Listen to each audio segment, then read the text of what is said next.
एक रात समीर, जो कि एक बहुत बड़ा पत्रकार होता है, उसकी बहन नेहा और उसका दोस्त राघव गाड़ी से अपने शहर लौट रहे होते हैं। वो लोग दूसरे शहर गए होते हैं क्योंकि समीर को अच्छा पत्रकार होने के लिए एक समारोह में इनाम देने के लिए बुलाया गया होता है। लेकिन जब कार्यक्रम खत्म होता है तो रात हो जाती है।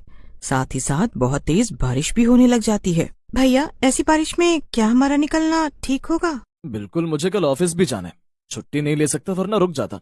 ज्यादा लेट करेंगे तो सुबह वैसे भी ऑफिस जाना है। अभी तो गाड़ी मैं चलाऊंगा, कोई दिक्कत नहीं होगी। तेज बारिश, सुनसान हाईवे और बिजली बहुत कड़क रही होती है। पूरी सड़क पर सिर्फ वही तीनों की गाड़ी चल रही होती है। आगे कुछ भी दिखाई नहीं देता। तो समीर का दोस्त राघव बोलता है, रुको, मैं गूगल मैप चला देता हूँ, कम से कम पता तो चलेगा कि हमें जाना कहाँ है। ऐसे तो कुछ भी दिखाई नहीं दे रहा है यार। अब क्या होगा? मैंने कहा था हमें रुक जाना चाहिए था। इतनी रात को सुनसान सड़क, ऊपर से बारिश, कुछ भी नहीं दिख रहा। कब तक चलेंगे ऐसे हम लोग? यार नेहा, तू थोड़ी देर चुप रहेगी? तब से एक ही रट लगा रखी है। और एक तो ये जीपीएस हमें कहीं मरवा देगा। ये रास्ता जाना पहचाना नहीं लग रहा। भैया, लेकिन तुमने कहा था शॉर्टकट है। रुक जा यार, तुम दोनों भी ना कहीं भी लड़ाई करने लग जाते हो। अब तो निकल गए हैं, अब तो घर जाना ही है। क्या कर सकते हैं, वापस जाने में भी उतना ही टाइम लगेगा। इससे अच्छा घर की तरफ ही चलते हैं। और देखो, वहाँ सामने कुछ दिखाई भी दे रहा है। बहुत दूर से ही एक चमकती हुई पुरानी दुकान दिखाई दे रही होती है, जिस पर लिखा होता है शर्मा जनरल स्टोर, वो भी जंगल के बीचों बीच। शायद कोई किराने की दुकान लगती है, देखने से तो यही लग रहा है। हाँ, है तो वही, लेकिन इतनी रात को दुकान, और वो भी यहाँ। क्या बोलते हो, यहाँ गाड़ी रोक दूं? थोड़ी देर रुक जाते हैं, बारिश कम हो जाएगी तो हम वापस निकल जाएंगे। वैसे भी पेट्रोल भी कम लग रहा है, क्या पता कुछ मदद ही मिल जाए या कुछ खाने को। उतर कर देखते हैं, क्यों नहीं? हाँ चलो ना भैया, मुझे तो भूख लग रही है, कुछ खा भी लेंगे। खाना खाए भी ज्यादा टाइम हो गया है। तीनों गाड़ी से उतरते हैं तो देखते हैं दुकान पर कोई नहीं खड़ा है। कोई बैकग्राउंड म्यूजिक या साउंड नहीं, बस सन्नाटा और बारिश की आवाज। लग रहा है जैसे कोई घर चला गया है, गलती से दुकान बंद करना भूल गया होगा, तभी दुकान ऐसे खाली पड़ी हुई है। और सुनसान रास्ता है, इसलिए शायद वो वापस भी नहीं आया। तीनों बाहर खड़े हिचकिचा रहे होते हैं कि अंदर जाना चाहिए या नहीं। तभी राघव बोलता है, चलो पूछते हैं, क्या पता अंदर कोई बैठा हो। और हो सकता है जब हम अंदर जाएं तो हमें कुछ मदद मिल जाए। ये तो बहुत ही पुराने जमाने की दुकान मालूम पड़ती है। हाँ, यहाँ हर चीज पुराने समय की है, जैसे 1900 में हुआ करती थी। देखना, पेप्सी की कांच की बोतलें हैं, दीवारें टूटी हुई हैं, लेकिन फिर भी अंदर कोई धूल नहीं आई है। क्या यहाँ टाइम चलता भी है? सब कुछ जमा जमा सा लग रहा है। तभी अचानक पीछे से काउंटर पर एक बूढ़ा आदमी निकलता है। झुर्रियां ऐसी मानो 100 से ऊपर की उम्र हो, और उन बच्चों से बोलता है, कितने साल बाद कोई आया है। हमारे यहाँ तो लोगों ने आना ही बंद कर दिया है। चलो, किसी का तो मन हुआ इस बूढ़े काका से सामान लेने का। बताओ बच्चों, तुम्हें क्या चाहिए? मैं तुम्हारी क्या मदद कर सकता हूँ? इतनी सुनसान सड़क पर तुम तीनों अकेले घूम रहे हो, वो भी इतनी तेज बारिश में। जरूर काम ही होगा। चलो अब बताओ, क्या चाहिए तुम लोगों को मुझसे?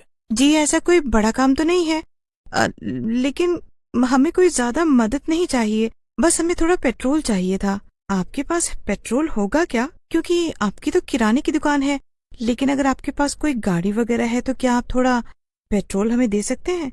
हमारी बहुत मदद हो जाएगी। अरे अरे बेटा, तुम्हारा काका सब बेचता है, सब कुछ। पेट्रोल, बचना भागना सब मिलेगा। बचना भागना? मैं कुछ समझा नहीं, क्या कहना चाहते हैं आप?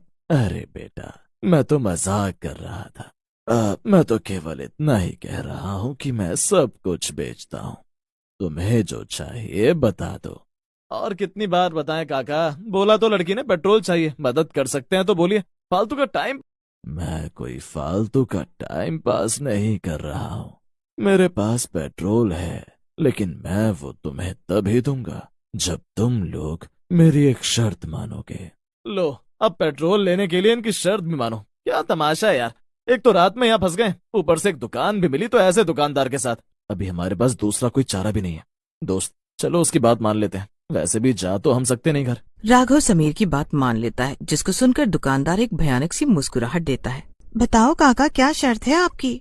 दुकानदार दुकान के अंदर और बाहर जाता है और वहाँ से 3 बॉक्स ले आते हैं, और वो 3 बॉक्स उन तीनों के सामने रख देता है।